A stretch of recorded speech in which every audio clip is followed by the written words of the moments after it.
Hello, and welcome back to another episode of Let's Drone Out. Tonight you're joined by Andrew / Frank. Yeah, hello. Everyone's favourite Curry Kitten. Hello, whoa. I'm Brighton's Life Fly, stalling for time so that Stephen can say... Hello. Just enjoying Hello. some nice milk stout that I've poured myself here. Good evening, everyone. Slightly out of order there. Hello, and you're listening to Let's Drone Out. Tonight we'll be covering stuff where we've got a new layout, flight time, FPV and LED screens. Me and Andrew / Frank went to Weston Park. We did indeed. Curry Kitten stayed home because he's got a bad leg.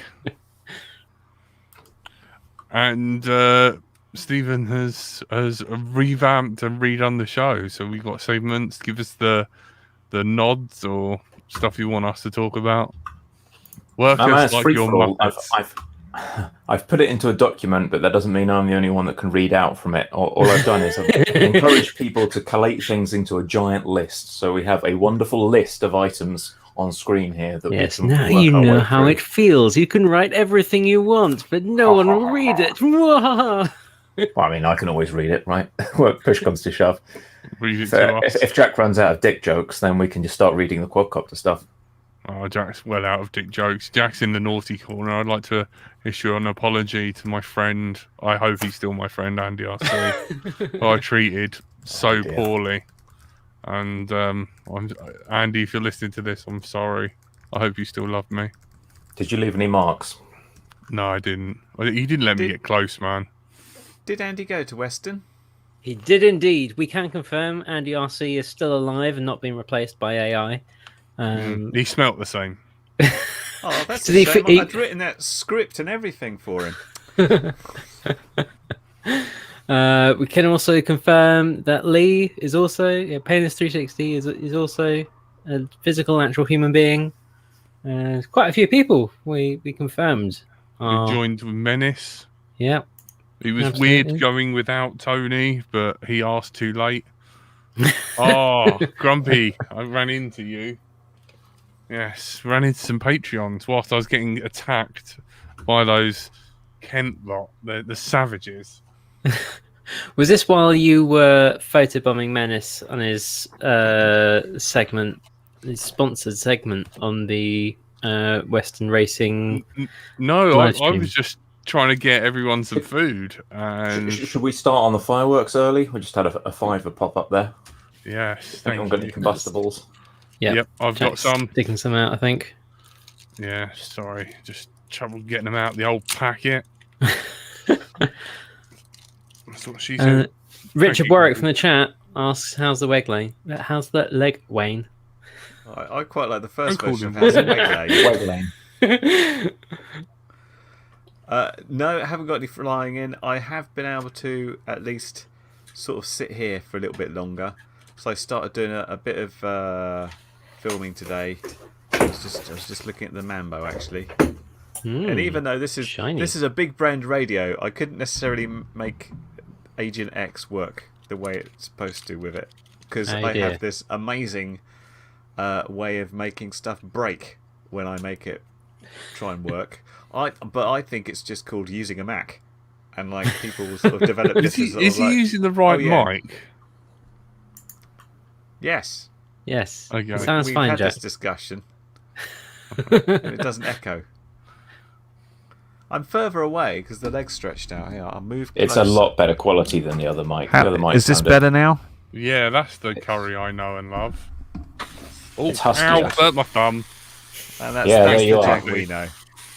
So Grumpy RC Fly, you've got a burn for Thank that. you, buddy. Like you've literally injured a host. That's some good value there. Value for money. Ooh, If I press he this just button, sets fire to there's- something no, on his desk now. that doesn't happen. That's It's the supposed wrong to be- button. Don't press that one. Fail.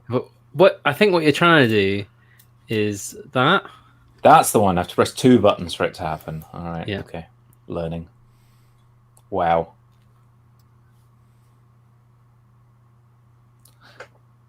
That's solid £5 worth of value right there. That's Fireworks amazing. and bodily harm.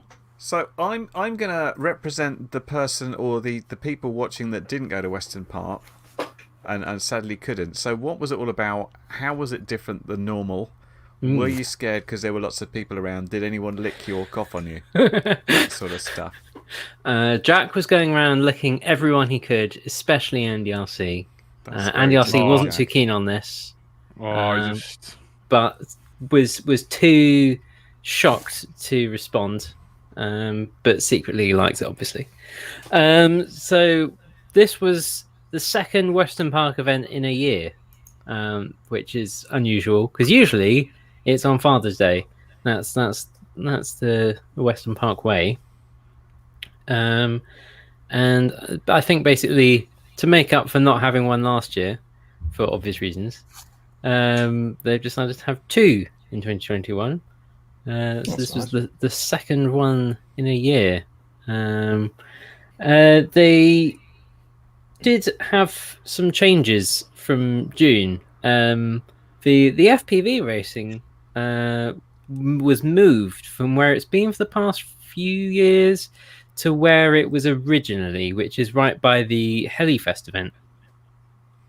So up that end of the event, if you know the site, and that may have been due to something we've alluded to soon after the June event, which was some complaints from some hotel guests about racing late at night.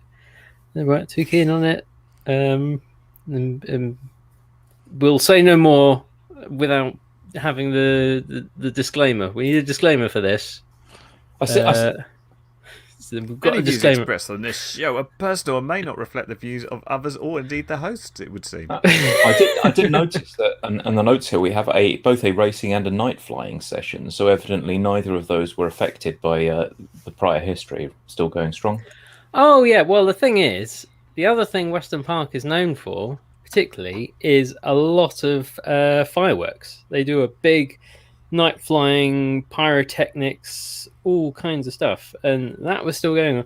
I mean, to be honest, even in June, when the incident, which shall not be named, happened, there was fireworks going on at the time. So complaining about the noise of a mini quad is a bit odd, but people are weird.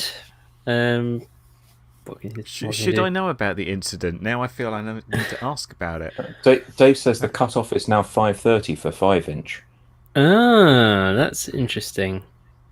Yes, so a guest complained, security got involved, someone ended up having their radio dragged out of their hand whilst they were mid-flight, which is generally a bad idea. Sounds very dangerous indeed. There was much complaining. Apparently, a storm of racers down to the main flight line to complain to the people that run the whole event. All very messy. Not what we want, but it's been sorted out now. There's been adjustments made. Won't happen again. And it's been there for 5 years. It's doable. It's not a problem, really. Just as a side matter, now I'm not saying you should do this, but I've always felt pretty confident if I saw someone coming up to me and had the goggles on, in the terms that I would just fly my quad straight in their face, and that would stop them. What could go wrong? Exactly. Yes. It's usually self-defense invitation officer, to, it's coming right at now's me. a great time to go and orbit myself, is what I think. If there's someone who's like walking up to me, I'll just orbit myself, just as a gentle. I think it was a keep some bit distance. of surprise. I don't think they were particularly, paying attention to the area around them at the time. But anyway, we should not dive into that particular legal quagmire. That's all right, we've done the disclaimer. Yeah. Yeah, I mean, we saw quite a few other people. We saw Win, who we regularly meet him at Weston Park. It's sort of a nice, convenient place. Saw Eric from Rotor Racing, who's been off doing all the stuff with the FAI, making drone racing a global thing. And Chris G was there in his Rotor Racing shirt. So yeah, it's good to see see people again and catch up with people. Which with FAI stuff have they been involved with? So for example, the Shenzhen, but also just generally iterating the rules and getting the rule book sorted out to actually make sense. So yeah, it's quite interesting. Yeah, hopefully we might learn a bit more next week. So there you go. There's a teaser. And did you feel? Did it feel like the hobby was thriving? Were there lots of interesting stalls with interesting products? And what stuff did you buy, if any? Stalls, sticky issue, and this has been mentioned. I'm not sure at this all point if across I'm asking Facebook the wrong groups. questions or the right ones.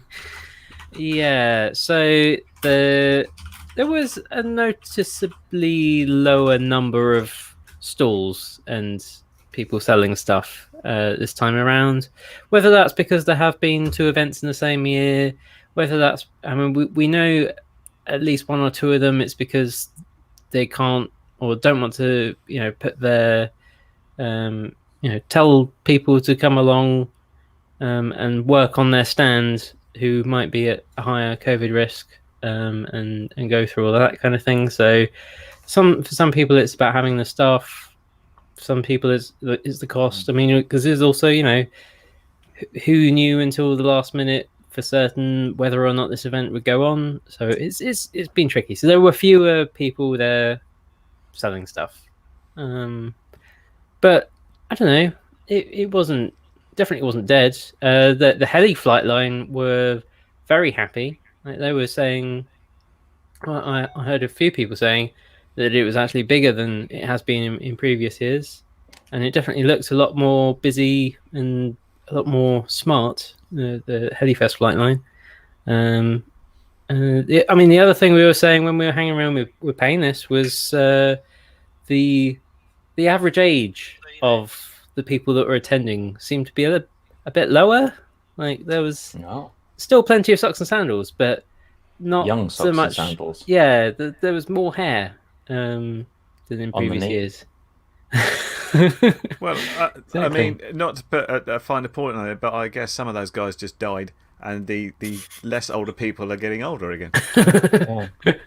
During lockdown, some youngsters have inherited a perplexing large model aircraft collection, and they've been busy piling them into trees and learning how it worked, and here they are.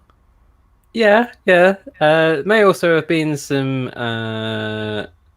well spent lockdown time, because there were quite a few of the slots on the main flight line were for younger pilots, sort of up and coming pilots, particularly on the sort of 3D, like the big 3D extra type things, do all the prop hanging and the flat spinning and all that kind of stuff. So there's all that going on as well, and actually had, like we're saying, the LED screens. They had a big one at the FPV flight line, which was quite cool to watch the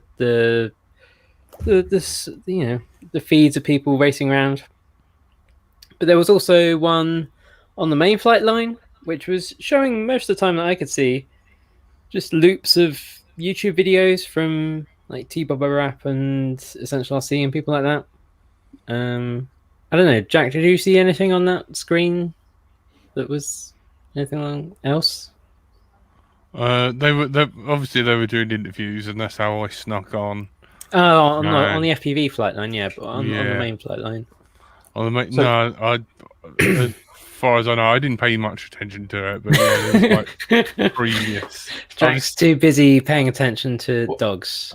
Andy RC. Andy RC. He was literally my sort of, Jack activity centre. I was in awe by his presence, which I apologise about.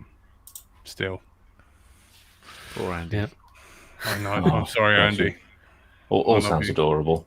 So it sounds like 3D plane flying and heli flying is super popular now. It's seeing a bit of a renaissance. Yeah, what do you think caused the uptick? I'm not too sure, really. I mean, it's not like there's been a massive technology change or anything. NJ did mention that he was seeing a lot of the tech go down to smaller models, so presumably you can get something that's a bit more competent without paying Yeah, thousands of pounds and having some like giant death blender. yeah, but I don't think there's like a step change as much. If you see what I mean, like there's being sort of getting smaller and smaller and cheaper and cheaper, Incremental, but not massive. in the same way as in the same way as quads have, or pretty much any other kind of model flying has. But I don't know. I think maybe it's kind of maybe it's just become more visible. I don't know. I mean, there was the turbine, so there were like some foamy turbine planes. So like a gas turbine goes in a plane and costs like thousands and thousands of pounds.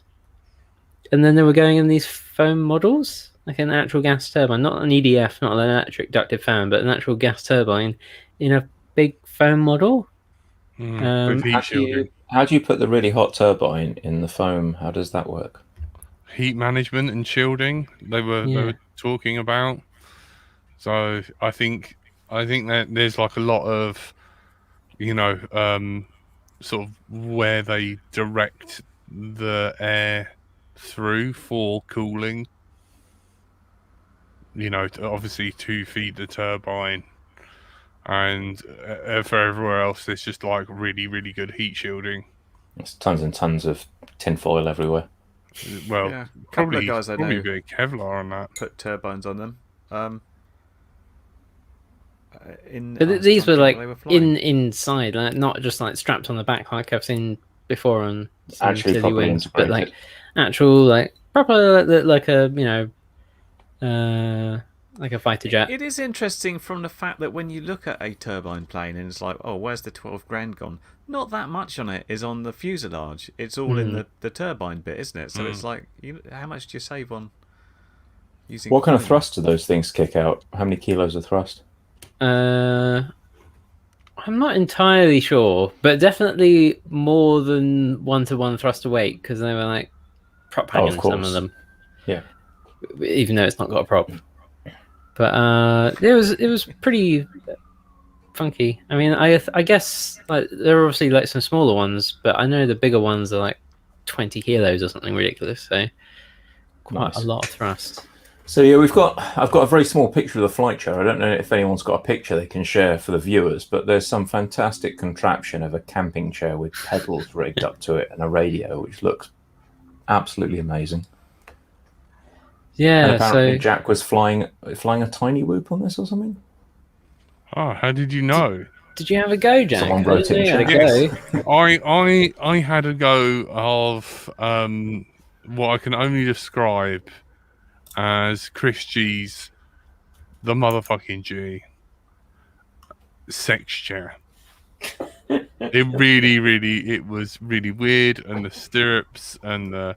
But anyway, it was a flight chair, so it's very low to the ground, which I found almost impossible to recover from. And he's kind of like taken the sort of like flight testing of like, removing some of the controls from a Spectrum transmitter, and then applying it. So you've got rudder pedals, and you've got a throttle on a control. On a lever, and then he's 3D printed this sort of like offset larger stick for your aileron and pitch controls.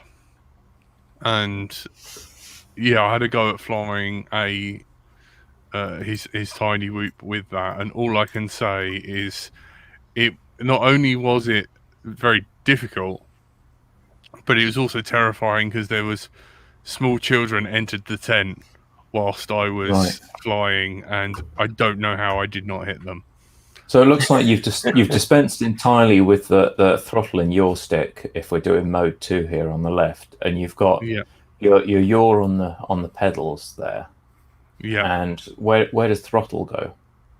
Throttle is that lever, yeah, that's very, very. It's kind of blends in with the throttle pedals, but it's that thing coming out on the left. Ah, the bit of 2x4 sort of stuck out the side there. Right, yeah, right. and the potentiometers. All I can say, and Chris G pointing them out, is they're not quite right.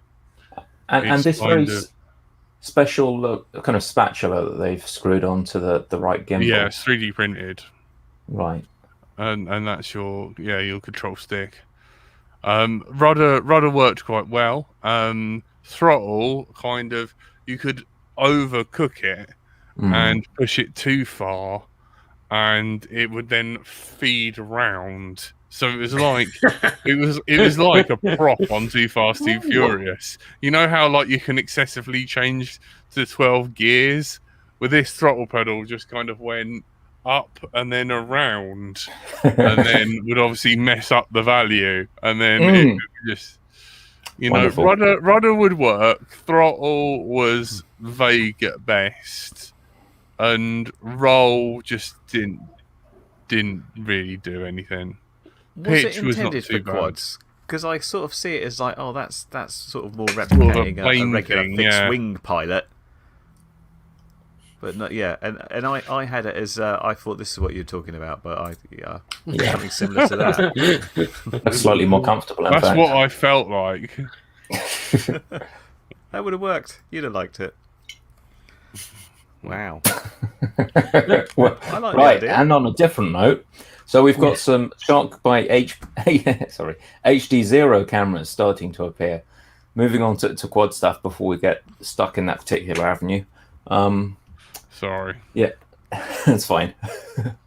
So HD0, they're the people behind Sharkbite, it seems. There's a joint effort. I think we've been through this a couple of times on the show. And HD0 is the technology that transmits the video for Sharkbite, and they appear to have been selling their own brand of cameras and pushing them.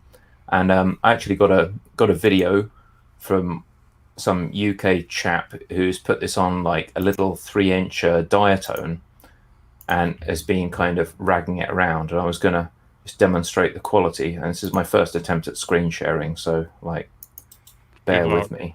Yeah, right. Whilst you're doing that, I'll ask the question, Stephen, because when I looked at the first beta of Sharkbite, which was then called Bitefrost, it had this thing saying, yeah, we're going to make the cameras open source, but you had to buy this bit that would go into your camera that effectively is this little, I suppose you'd call it not an encryption chip as such, but something that basically authenticates with the other thing. And I thought that's how they're doing it. So it's not quite open source, but it's sort of, you buy. It's kind of got a hardware codec, right? And you have to pay Divamath for the hardware codec, which is just like what you do with analog and the rich wave stuff, right? There's certainly one person who really makes the chipsets, and you're using that, as far as I can figure out, right? But yeah, it doesn't look too shabby, I think, certainly compared to the rather cruddy footage. I've also got, for comparison's sake, a clip of the original Sharkbite cam. So that's the new and improved one there, and hopefully he's all right with me sharing that. I will stop that and just punt on the original footage, which is substantially grottier. I'll just show that in a sec. But it's kind of impressive. I think they've got to sort of the same place in quality as we're now seeing from the not DJI cameras that everyone's being forced to use with DJI, which are just, I think, image-wise, more or less exactly what we saw before. So here's this blurry mess is OG Sharkbite. Let me just see if I can. Oh, it wants to play at 360p. That's not going to help it at all. Let's at least give it the benefit of YouTube's sell it, is it? fractionally higher sample rate. Right. So we've been upgraded from a very blurry mess to a slightly blurry mess. But I mean, it's a bit rough, isn't it? Like, the trees are purple, the ground is kind of a strange psychedelic color. It's just, and the focus is, I don't know what it's focused on, but not much. Still really. can't count the blades of grass. You cannot count. You bit can tell hard to it's tell, to be grass fair, from some angles. It's probably, for the pilot, happening at more than about 6 frames a second. But for me, that's what is coming through at the moment. All right. So Yeah, I sorry, suppose I we wasn't need to sure look. how that was going to work. Yeah, it just depends on what your connection's like. I suppose we'd have to show it side by side with DJI. But if you're saying it's close to what I guess the Caddx stuff is doing on DJI, that's an improvement. It's better than you get from a Nebula Nano, which is quite good, really. It's kind of you've seen the Caddx Polar and this Rumcam Mippy. I'd say it's that type of image quality, which, considering what they started out with, is a big step forward. I suppose the question is, has the ship already sailed and everyone's gone DJI that's going HD? Well, the is there a added real lure market they for put Shark out Bite? was this week. If you're looking on Hobby RC or on Mantech, I think mainly Hobby RC, the goggle module was down from 170 quid to 85. It was half price. I think they've all sold out now, but there's going to be a few people who in the UK have got on that bandwagon this week, and so it's kind of relevant for them, I think. The range is still not what you get from DJI, and you saw he's getting snow just going behind a tree, and I'd never get snow from behind a tree, even if I'm, on like less than 700 milliwatts. Certainly wouldn't get it on 700. But I it's suppose good the value. added advantage with Shark Bite is because they're using sort of more regular VTXs, using regular channels. Correct me if I'm wrong, Frank, there's nothing against you using them in racing because they'll just take up a channel and you can put it on 25 milliwatts. Yeah, in fact, the guy who's a big proponent of this has been using it at races. He's called Ryan Quillett, and if you follow him, he's broadcast a lot of his races, and he got Evan Turner to fly his quad as well, and rip a couple of packs around a course with Shark Bite. And around the sort of distances you're talking about with racing, it's absolutely perfect. It's really good. Cool. Yeah, Well, I mean, 85 quid, if they can sort of keep it at that price, is certainly something that people would just like, well, I'm tempted by that because the VTXs aren't stupid and the cameras aren't stupid price. You're paying more than that for a rapid fire, aren't you? So it's pretty good. The trouble is then you're paying 45 quid for every VTX, which kind of stings a bit. And I'm at a point now, having gone for DJI, like, do I pay 45 quid for each Shark Bite VTX, or do I just say, I'll take my chances and pay 90 quid for a Caddx Vista, give it a shot, try and strip it down and make it lighter to a naked Vista. I had my finger on the trigger button on this one. I was sorely tempted, but the fact that the HD0 camera isn't available at the moment, they just put out some pre-orders and they sold out instantly. So there's normally a pretty good rule of thumb for people in this sort of hobby, and that's, do I own it? No, I should buy it. Or do I own it? Yes, I should have another spare. But then you can run out of money pretty quickly, which is why some of us, in fact all of us except for you, Stephen, don't have a DJI digital system because we're all poor. We've spent all our money on trinkets and silly things. Yeah, I've treated myself. It was like present to self one Christmas, I think. Saving up for a long old while, but yeah, once you've taken the plunge, you end up with 4 or 5 of them, the quads with DJI before you know it. I think it's good though. Less than a rapid fire module, right? At that price, coming in at 85 quid. Yeah, that's more impressive. As soon as there's this magic price point, and sometimes it's like under 100 quid or something like that. But once they hit it, it's the point where people are like, I'll take a punt on that and have a look at it, and that's what could do it. That's the sort of thing that could easily replace like regular analog stuff. Yeah, because you were saying as well about the lack of the HD0 camera. Is that just a supply issue or? Yeah, it's very new. They sent out a bunch of prototypes because they said they had the first batch, and some of the cameras weren't powering on as quickly as they should. They knew there was some hardware error, so they shipped out an entire batch just saying pay postage and we'll send you a camera.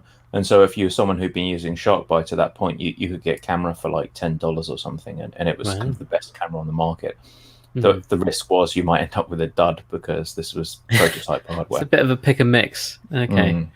Well, because I was just thinking that's quite similar to. I mean, it's not the same problem, but there was a sort of supply problem at Weston Park as well, where some of the stalls would have their slots on the flight line where they go and show off their latest sets of models, and they go and display them and talk them up and talk about how brilliant they are, and then they go, oh, by the way, You can't buy these at the moment. We're still waiting on the shipment from China. It's not going to turn up for another month. We have the old version, or we don't have anything to sell you. Oh, it's a classic problem. The old Yeah. paper launch, right? Yeah. Happens so much in technology companies. They do this around conference time. People always say there's conference constipation, and they all wait until a conference comes around and save up their product releases and then have a big conference. And the conference constipation breaks and they launch 20 products at once. But you can bet there's some of those they just haven't got stock in yet. Well, for most of these, they're models that have been around for like well over 2 years, and they're showing them off as the latest and greatest. But it's just they don't have any stock because they sold everything out last year and nothing's turned up since then. Quite a few of them, it seems. Well, unless you're willing to pay out the Yahoo for extra shipping rates, I imagine, right? You can always pay for shipping and get your stuff over here. Well, this is for people that are like, doing like the big balsa things where there's like a lack of balsa because China was using it all to make wind turbines, or the foamy things where they've got their own foam molding tooling made up for this particular model, but just the actual blocks of foam haven't arrived from China, and they're still in there's some set of shipping containers somewhere in the Suez Canal probably. It's and that sort of stuff is still kind of working its way through, or it's pretty crazy. Sort of the delays that there still are.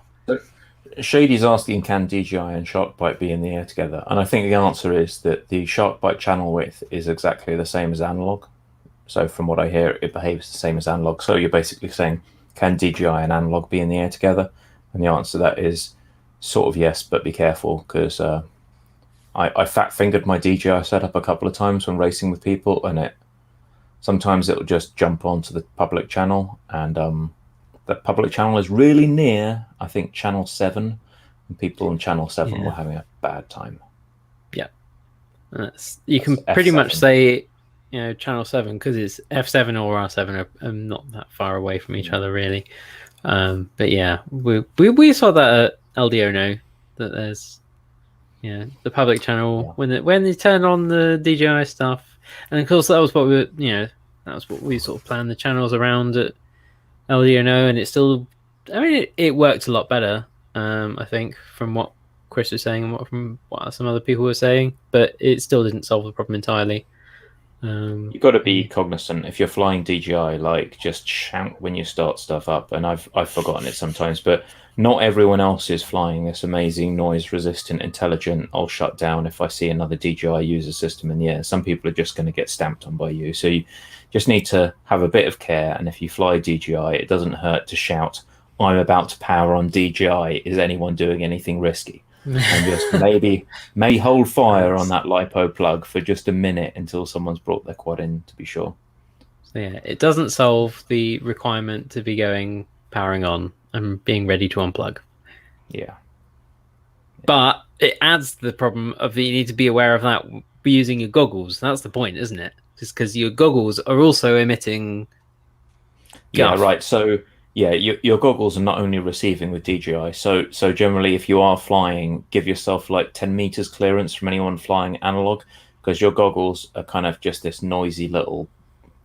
It's like having a little camping microwave or something running. You just don't want to be right next to analog people. It's not good. And I've flown analog around DJI people as well as being the guy flying DJI, and yeah, it's not great. Like if you're standing next to someone and they've got goggles on, you get like rolling black lines, and if a DJI quad flies near you when you've got your goggles on, then you'll like just drop frames without any warning. It's rough.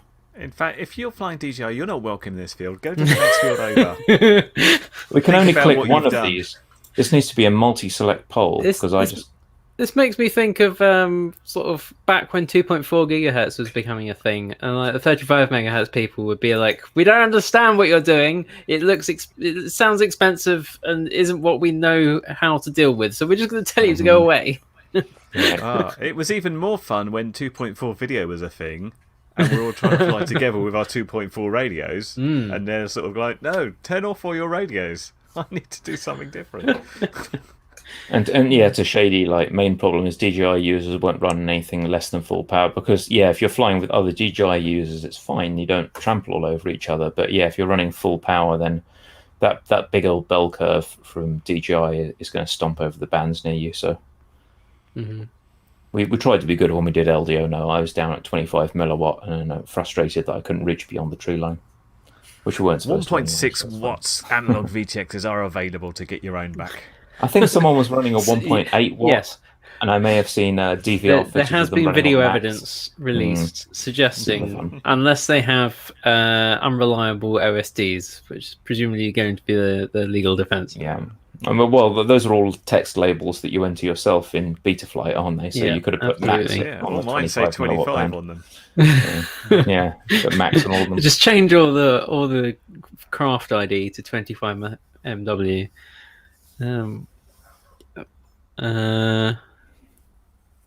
Yeah.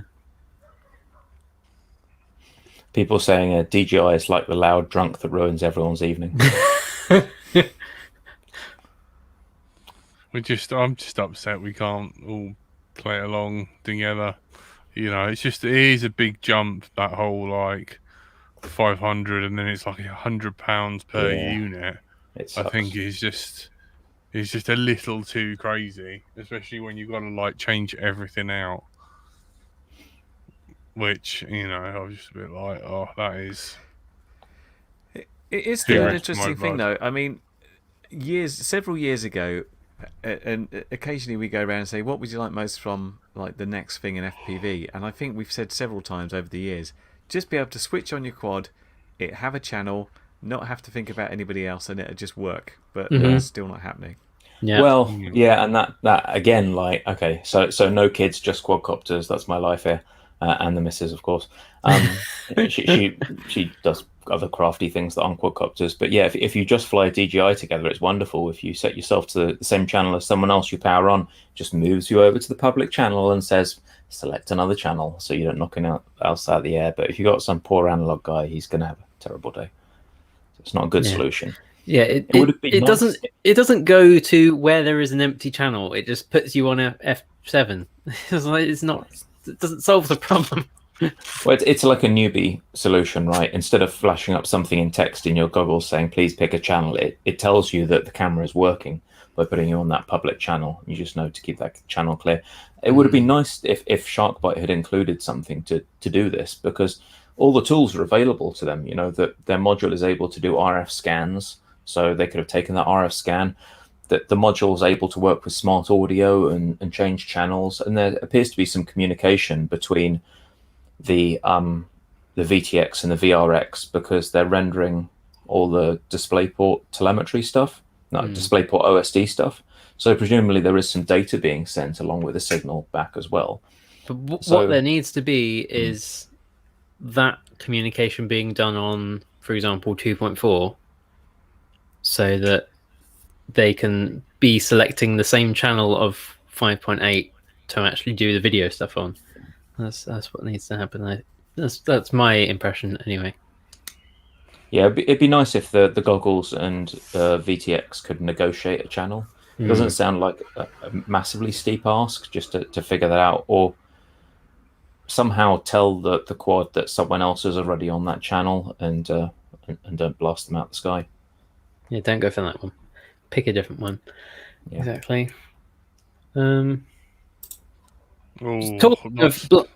Talking of blasting people out the sky, there was a couple of posts recently that Simon Dale's put up on Airprox Reality Check. One being that the FAA have confirmed that a drone DJ have reported this. FAA have confirmed that a drone strike was in fact not a drone strike, but a Mylar party balloon, just a foil helium balloon. And that was what it was. So it wasn't a drone. We've gone from having UFOs to having drones, haven't we? Anything that people don't recognise must be a drone. That's interesting, because whenever there's a drone strike, they're very keen to show what damage it did, and I'm guessing a helium balloon didn't turn up that much. Mylar party balloon would have been pretty gentle. Good stuff. Yeah. But yeah, but saying about UFOs, and that's the other thing that they've put up on Airprox Reality Check, was a load of stuff. They've got a whole page dedicated to Gatwick, and included on that is a little bit about when Stephen Timewell of Drone User Magazine sort of said, this is a flying object that is unidentified, therefore it is an unidentified flying object. I think it was the Express, one of the newspapers anyway, basically reported him as a crazy guy blaming aliens. But yeah, so airproxrealitycheck.org/Gatwick 2018. That's an interesting roundup of information. I almost feel like UFO is got the same terminology as drone. So it's clearly called an unidentified flying object, but now UFO is seen to be an alien spaceship. A bit like we thought the word drone for ages because these are these like death machines that go drop bombs remotely as opposed to our multi-rotors, but we've kind of all lost that war. So anybody that says UFO is clearly an alien believer. And I guess the air traffic controllers, any flying thing ever. I guess the air traffic controllers and other people were always aware that there were these yahoos out in the sticks building crappy homemade aircraft, and they would have been on the lookout for, some idiot flying his bathtub with some plywood wings on. Whereas everyone else was convinced it was all aliens because that's the more interesting option, isn't it? And well, I mean, this sort of problem is also why the reports, all the sort of reporting systems, so Chirp or the sort of military equivalents, have all gone for, instead of calling them UFOs, they now call them UAPs, unidentified aerial phenomena, which is kind of also a little bit worse in a way, doesn't it? It's like it's a phenomena. It must be magical, is what it sounds like. I think what they're trying to say is as well that it doesn't necessarily have to be an object, because quite often it's a light that has been reflected around the cockpit, and you see that, and you think it's something, a dot of light moving very fast, and in fact it's your watch or whatever. And they're trying to account for that sort of thing as well. OMG lensing, it must be aliens. Yeah, exactly. But yeah, so that kind of continual stuff. I mean, Airprox Reality Check is quite fun anyway as a website to look through. They sort of take the reports from the Airprox board, where someone's reported, I saw a drone that was shaped like a pig and flying at 60,000 feet at 900 miles an hour, and where the Airprox board have gone, well, someone said they saw a drone and we don't have any evidence to the otherwise, therefore it's a drone. And Airprox Reality Check kind of go, well, it doesn't seem very likely to be a drone. It was, the visibility was 0 meters. Drones can't fly that high. Probably in the catering that day, it was all everything was stacked against them. Exactly, all that kind of stuff. And they've done some brilliant things with ADSB as well. So they sort of got a system going now where they can find the track of the aircraft that made the report, look in the direction that they reported something, and find any kind of aircraft that have a vaguely similar description. And so quite often, I saw a red and white drone north of me, and they find that, a mile away, and it turns out that 10 miles away there was a red and white helicopter. Is that kind of thing? It's quite interesting to read through. It's more a study of psychology than anything actually flying. Exactly. So, another fantastic thing that Frank found, FAI rules now include quadcopter football. Yes. Well, this was speaking to Eric. He was telling me, we're sort of getting the inside scoop on all the FAI stuff that's happening. And yeah, he kind of mentions that there's, they're sort of looking at maybe there will be a kind of FAI equivalent of X-Class or wing racing or stuff, but they've already got drone football that they're doing. X-Class football? That's a gap. No, I mean the racing. So the FAI is like the International Air Sports Federation. I think is possibly the actual literal translation, and so they do everything from well, they just do anything that flies and is raced. They have some bit of paperwork that says yes, you are the world champion. And so they've been doing the sort of the World Drone Championships, and yeah, in 28, well, up to 2018, there was so Graupner are a German company that you might be aware of if you've watched a load of flight test stuff. Didn't they go bust though? Yes. So before they went bust, they made they were sort of started up a little tournament in Germany of this drone ball, where they took a drone, sort of a fairly small quad, put a ball shaped frame around it, and then got them playing this game where they have kind of a Quidditch hoop at each end. That's my best description. Just a vertical circle donut thing on a stick, 3 meters up in the air, and you've got some people on each team, one striker and some defenders. And the striker is trying to fly through the opposing team's goal, while the opposing team is trying to just bash it out the way. It's kind of think of quad racing, but you've got people flying against you and stopping you from going through the hoop. That's kind of the idea behind it. So that was what was going on in Germany in 2018. Graupner went bust, but it had already been sort of drafted into some rules. And in 2019, at the South Korea Drone Masters, they held a championship, which was basically South Korea versus Germany, because they were the only countries that had even read the rules and found out this was a thing. And that looked pretty cool. But it also meant that a lot of the international teams that went there, which I think UK maybe didn't for slightly concerning reasons, but we'll come to that. They've sort of gone back to their own countries and started up something, and then 2020 happened, and so there hasn't been a lot happening. But now that things are opening up again, countries like the US and France and loads of other countries around the world are starting up their own drone soccer leagues. Can I do a rundown of what a drone soccer drone is? Quick, yes. Kind of speeds and feeds, because what we have here are two classes, an A class and a B class. The A class is the fat one, B class is the thin one.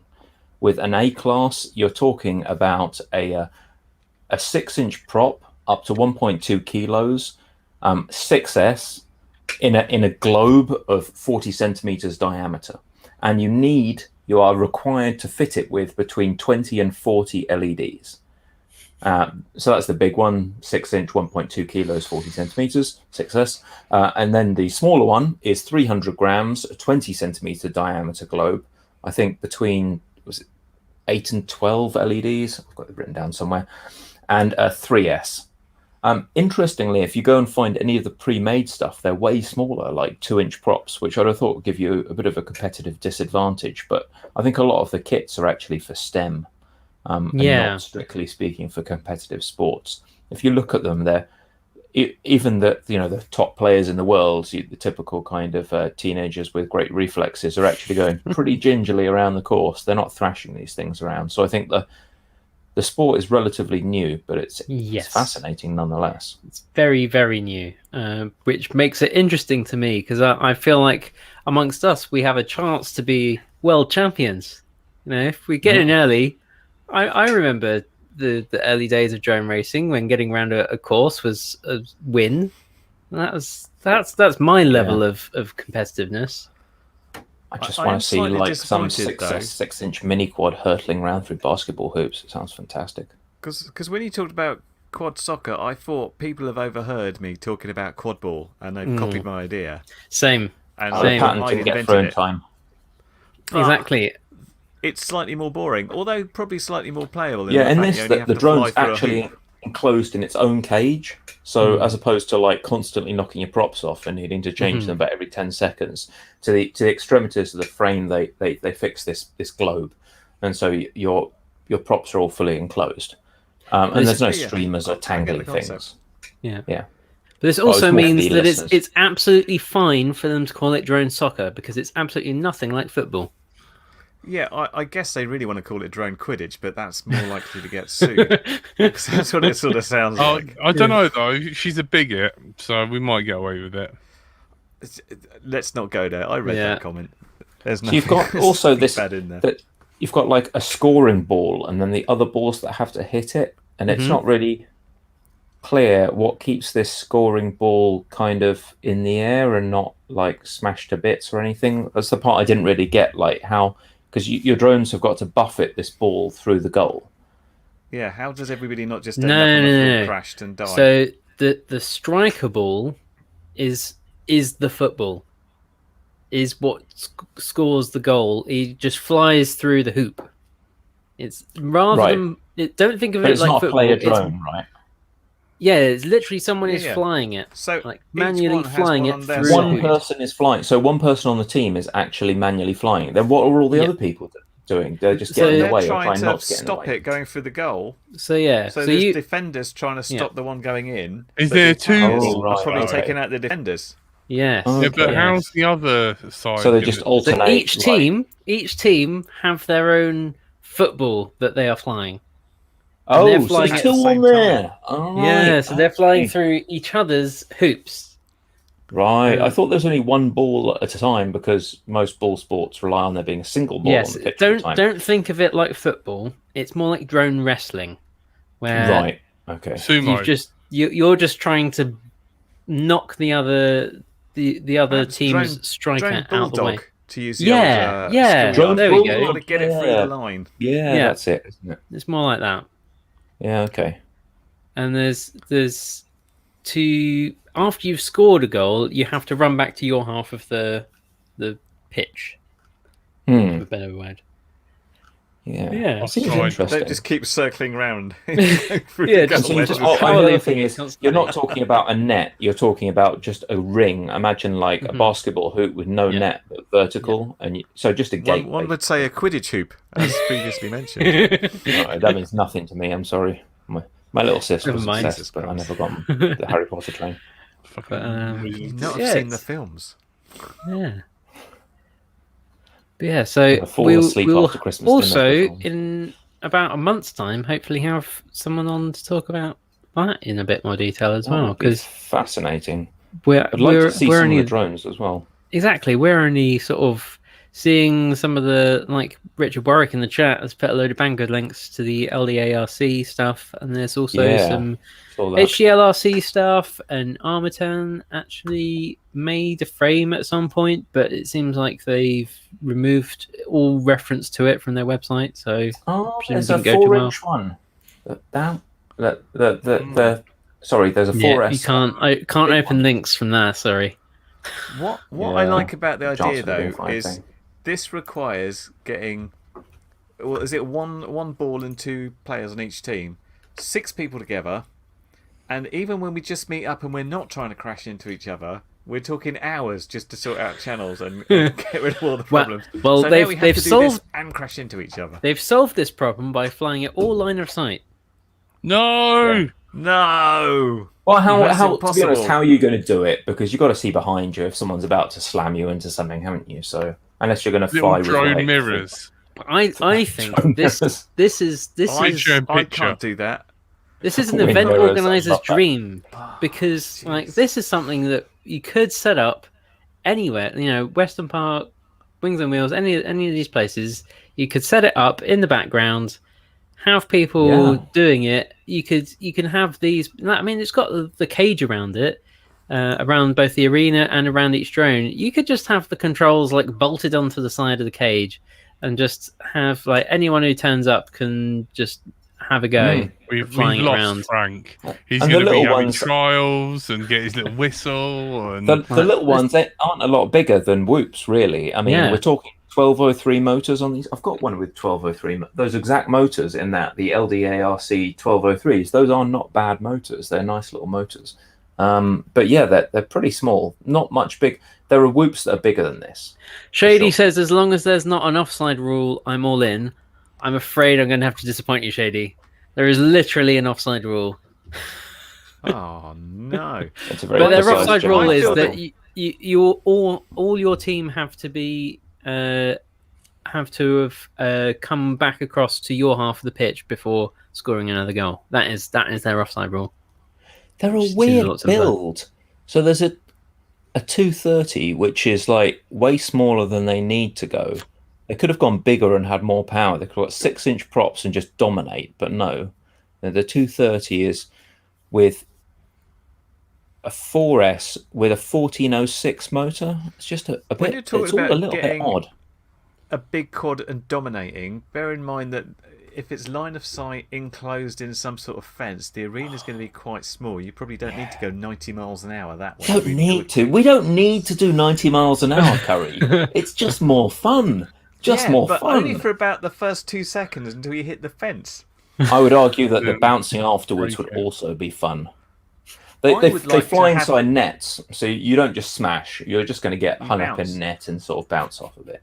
I would like to go further on the whole Quidditch thing and have someone dressed all in gold, and occasionally we just send them into the arena and all try and hit him as the golden snitch, and you Can't get see a bonus problem. points for that. Fine. That would, because everything's enclosed. We just send him in with like a foam helmet or something. Just run along. Yeah. I We've think got the I've golden bought snitch. most of the parts for this LDARC thing already. There I you usually go. buy loads of LDARC kit. I think that fly tower looks really familiar.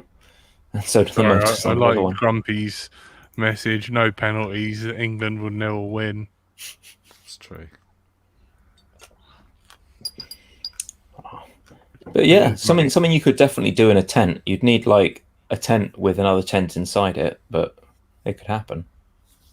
You could even do it at home with a bunch of whoops, Yeah. and that you could even completely ignore the whole soccer ball thing and just hold up have an actual donut and just put it on the side there, one there, 5 people in. They can all sit in the arena, try and fly around each other, try not to hit each other. A bit like beer pong, you get to eat the donut after. Exactly. I bet some clever person could make something that you can just clip round a 65 or 75mm whoop frame that just turns it into a ball and stops stuff getting stuck in it. I bet that's just like a 3D print away from being solved. That's basically how Game of Drones got defeated. They started building balls around quads, and then you just couldn't attack each other. Weren't they just then like dangling chains and things and stuff to go into each other's Yeah, balls? nettings and swarf and A note to our viewers who think I'm drinking serious manly beer. I'm not. This is a vanilla and pecan stout, and it has this wonderful art of a vanilla pod and a pecan getting married on the can, which is very Oh, yeah. It's Have absolutely the cats delicious. been It's like a fed? dessert. that's my question. Yeah, they'd be scratching at the door otherwise. Yeah, sorry. I No listened further back last comment. week, and that was hilarious.